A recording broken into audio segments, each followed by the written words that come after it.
Assalamualaikum warahmatullahi wabarakatuh. Apa kabar untuk anak-anakku khususnya kelas 5? Mudah-mudahan semuanya dalam keadaan sehat walafiat. Amin amin ya robbal alamin. Ya, jangan lupa untuk selalu melaksanakan kewajiban kita, baik kewajiban sekolah, kewajiban untuk sholat 5 waktu, jangan lupa untuk dikerjakan, jangan sampai ditinggalkan. Tetap belajar di rumah, jangan sekali-kali kalian bermain, apalagi pergi keluar kota ya. Ini bukan libur tapi diganti, yaitu belajar dari rumah. Tetap guru-guru di sini akan memberikan beberapa materi dan beberapa tugas yang mana supaya bisa kalian itu belajar di rumah. Oke. Baiklah, pada kesempatan kali ini ada materi yang belum disampaikan, yaitu pelajaran PABP, pelajaran yang terakhir, bab terakhir, yaitu bab 10 ya, yaitu tentang apa ini, meneladani Luqman Al-Hakim. Iya, kemarin udah dibahas ya, walaupun cuma sebentar, tapi coba kita ulangi sekali lagi. Bahwasanya Luqman dan Hakim ini awal mulanya yaitu kenapa ada surat Luqman dan Hakim. Diceritakan bahwasanya Nabi Muhammad SAW itu menerima tamu ya, menerima tamu yang mana tamu tersebut tidak atau belum meyakini kenabian dari Nabi Muhammad SAW. Nah, tamu itu berkata, "Wahai Muhammad, jika kamu itu benar-benar seorang nabi dan rasul, coba ceritakan kepadaku siapakah Luqman Al-Hakim tersebut. Siapakah Luqman Al-Hakim itu dan bagaimanakah orangnya?" Nah, bagaimana menurut kalian? Ya, orang yang hidup ratusan tahun yang lalu atau bahkan ribuan tahun yang lalu harus diceritakan kepada seseorang zaman sekarang. Ya, tapi karena beliau atau Nabi Muhammad itu adalah seorang nabi dan rasul, kemudian nabi itu mendapat wahyu, yang mana wahyu-wahyu itu dikumpulkan dalam surat Luqman, yaitu surat urutan ke-31. Nah, dari keterangan dalam Al-Quran tersebut, intinya yang pertama, Luqman Al-Hakim itu adalah seseorang yang patut kita teladani ya, yang patut kita teladani supaya apa? Supaya bisa membimbing kita untuk menuju jalan ke surga ya. Tuh, lihat di tulisan, siapakah di antara kamu yang ingin masuk surga? Syarat untuk masuk surga atau kuncinya adalah takwa. Takwa adalah menjalankan seluruh perintah Allah dan menjauhi semua larangan-larangan Allah. Nah, jika kamu ingin menjadi penghuni surga, nah teladanilah para nabi dan orang-orang soleh. Orang-orang soleh itu salah satunya adalah Luqman Hakim. Saking solehnya Luqman Hakim tersebut, beliau diabadikan di dalam surat ke-31 dalam Al-Quran.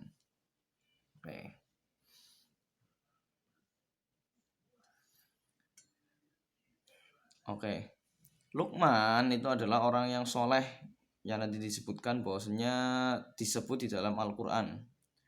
Asal usul Luqman itu ada beberapa pendapat. Ada yang berpendapat bahwa Luqman adalah Luqman bin Baura bin Nahur bin Tariha, sedangkan Tariha adalah Azar, ayah dari Nabi Ibrahim. Berarti masih mempunyai hubungan keluarga dekat dengan Nabi Ibrahim. Wah, lama banget ya, hidup di masa-masa setelah Nabi Ibrahim. Sebagian lagi ada yang berawat bahwa Luqman adalah putri saudari Ayub alaihi salam. Ada lagi yang mengatakan bahwasanya ini pekerjaan Luqman itu zaman dahulu adalah sebagai qadi, sebagai hakim di kalangan Bani Israel. Nah, kenapa dikatakan hakim? Ada yang mengatakan karena apa? Karena kebijaksanaan dari Luqman tersebut ya. Luqman ketika ada beberapa permasalahan, dia menghadapinya dengan cara yang adil dan bijaksana, menyelesaikan masalah dengan baik, sehingga membuat kedua belah pihak itu tidak saling ribut tapi saling menerima satu sama lain. Dan juga ada yang mengatakan bahwasanya Luqman adalah hamba sahaya dari negeri Habasyah atau yang sekarang terkenal dengan negara Ethiopia di daerah Afrika. Luqman itu bekerja sebagai penggembala kambing.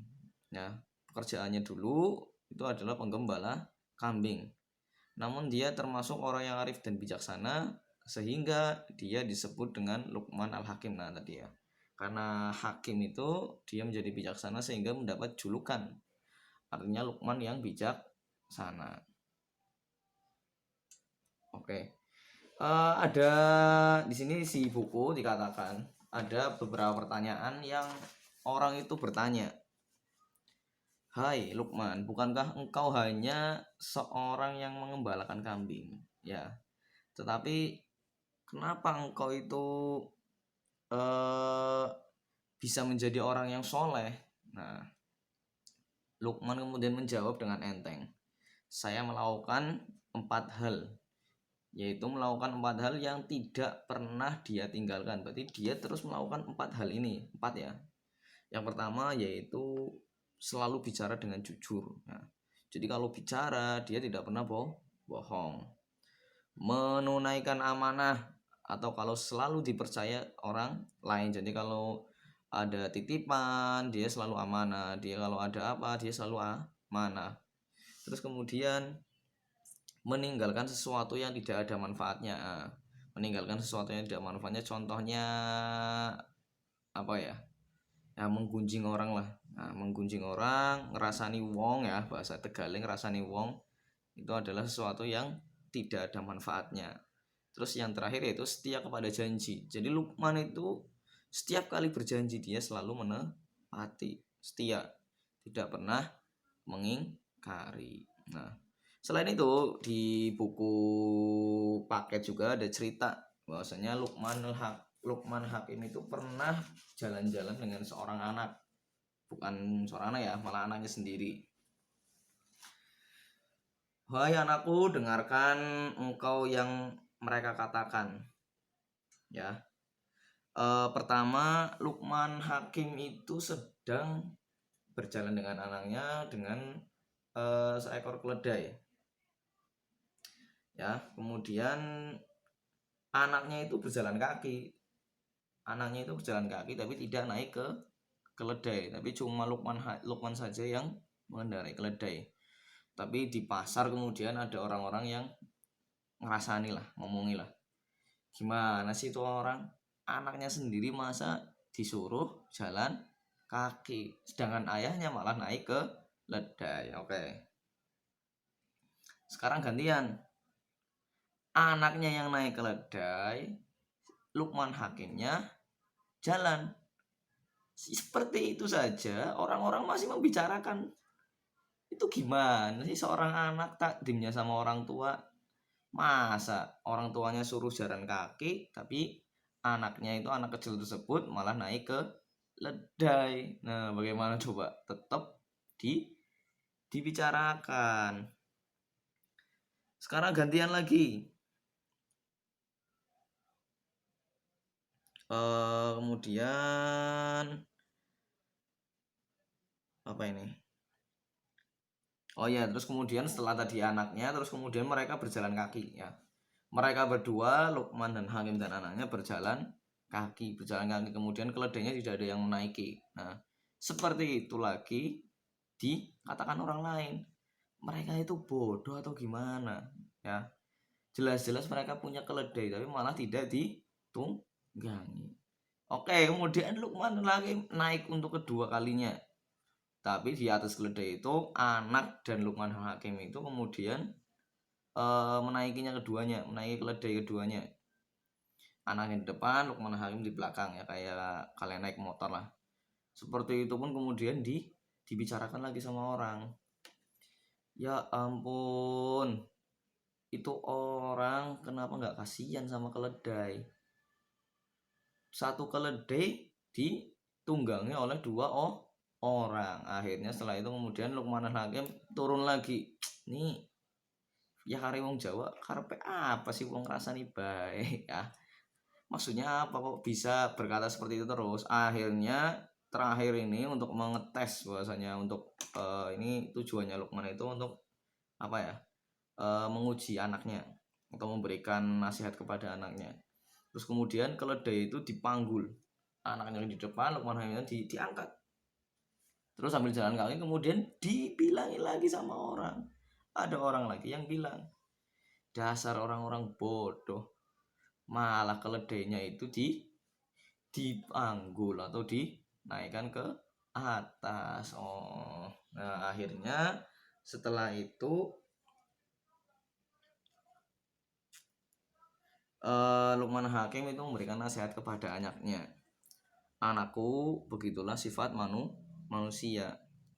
Apapun yang kau lakukan, engkau tak akan terlepas dari perhatian dan pandangan orang lain. Nah, jadi apapun yang kita lakukan di dunia ini pastilah akan mendapat perhatian dari orang sekeliling kita. Tidak menjadi soal apakah tanggapan dan sikap mereka benar atau salah, mereka tetap akan mengatakannya. Jadi mereka itu tidak peduli apa yang kita lakukan itu benar atau salah, mereka tetap akan berkomentar. Ya kayak gitulah pekerjaan orang yang tidak perlu sekolah tapi semua orang bisa itu ya komentar, pasti bisa komentar. Kemudian ingatlah anakku, jika engkau telah bertemu kebenaran, janganlah engkau berubah hati hanya karena mendengar orang lain. Yakinlah pada diri sendiri dan gantungkanlah harapanmu kepada Allah Subhanahu wa Ta'ala. Ya, jadi nasihat kepada anaknya yaitu bahwasanya ketika kamu telah yakin bahwasanya apa yang kamu lakukan itu benar, maka teruskanlah. Yakinlah bahwasanya itu digantungkan kepada Allah Subhanahu wa Ta'ala. Nah, terus selain itu ada beberapa cerita yang bisa dibaca. Hai anakku, janganlah kamu mempersekutukan Allah. Sungguhnya mempersekutukan Allah adalah benar-benar kezaliman yang besar. Hai anakku, jika ada suatu perbuatan seberat biji sawi yang kecil dan berada dalam batu atau di langit atau di bumi, niscaya Allah akan mendatangkan balasannya ya. Jadi perbuatan apapun, sekecil apapun, wa may ya'mal misqala dzarratin syarroi yarah. Jadi perbuatan sekecil apapun pasti akan mendapat balasannya. Hai anakku, dirikanlah sholat dan suruhlah manusia mengerjakan yang baik dan cegahlah mereka dari perbuatan yang mungkar, serta bersabarlah terhadap apa yang menimpa kamu. 4. Janganlah kamu memalingkan mukamu dari manusia karena sombong, dan janganlah kamu berjalan di muka bumi dengan angkuh ya. Kamu sama bumi atau manusia sama bumi itu tidak ada apa-apanya. Bumi sama manusia luas bumi ya, walaupun bumi itu diinjak tapi bumi itu lebih besar, makanya kamu jangan sombong. Sederhanalah kamu dalam berjalan dan lunakanlah suaramu. Kalau berjalan adabnya itu seorang itu jangan meteng-teng ya, jangan meteng-teng tapi cukup agak membungkukkan punggung dan suaranya itu jangan teriak-teriak ya, yang halus. Oke, ini keteladanan Lukman dan Hakim, yaitu beliau adalah seseorang yang bijaksana. Bijaksana adalah sikap yang cerdas dan arif dalam menghadapi masalah ya, seperti tadi ya. Kenapa Lukman Hakim itu menjadi atau dijuluki sebagai Al-Hakim atau yang bijaksana? Karena beliau itu ketika menghadapi permasalahan selalu menggunakan atau selalu bersikap yang bijaksana, tidak terburu-buru, tidak memilih walaupun itu keluarga, tapi dengan kebijaksanaan.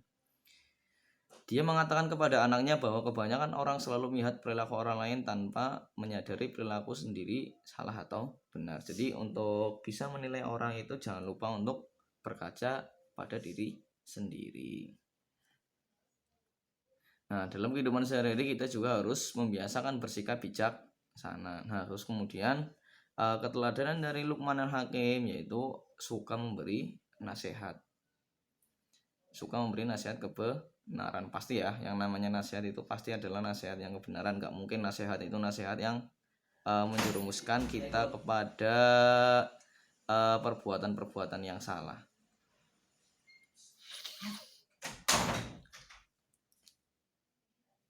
Sebenarnya nasihat tersebut ditunjukkan kepada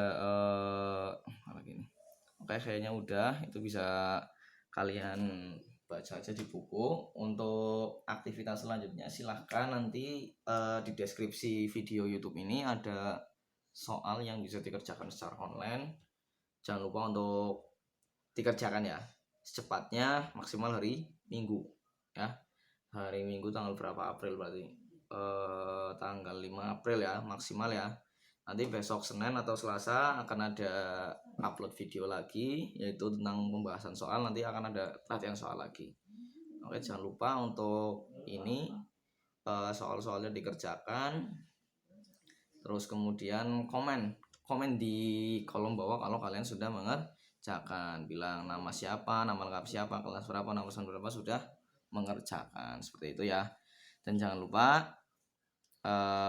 pesan Ustadz di rumah selalu belajar, jangan keluar rumah, tetap di rumah, tetap selalu di rumah, mengerjakan PR di rumah, belajar dari rumah. Pokoknya jangan main, jangan berkerumunan sama orang-orang lain. Jadi kita tetap harus waspada terhadap virus. Kita nggak tahu bahwasanya teman-teman kita itu udah ada yang terinfeksi atau belum, makanya kita harus tetap selalu waspada. Oke, jangan lupa untuk di subscribe ya, nggak lupa ya di subscribe ya. Nanti untuk Selasa akan ada video lagi, jadi tidak perlu di share via WA, langsung aja kalau kalian udah subscribe, nanti ketika saya mengupload video kalian bisa langsung mengetahui. Oke, kurang lebihnya mohon maaf. Assalamualaikum warahmatullahi wabarakatuh.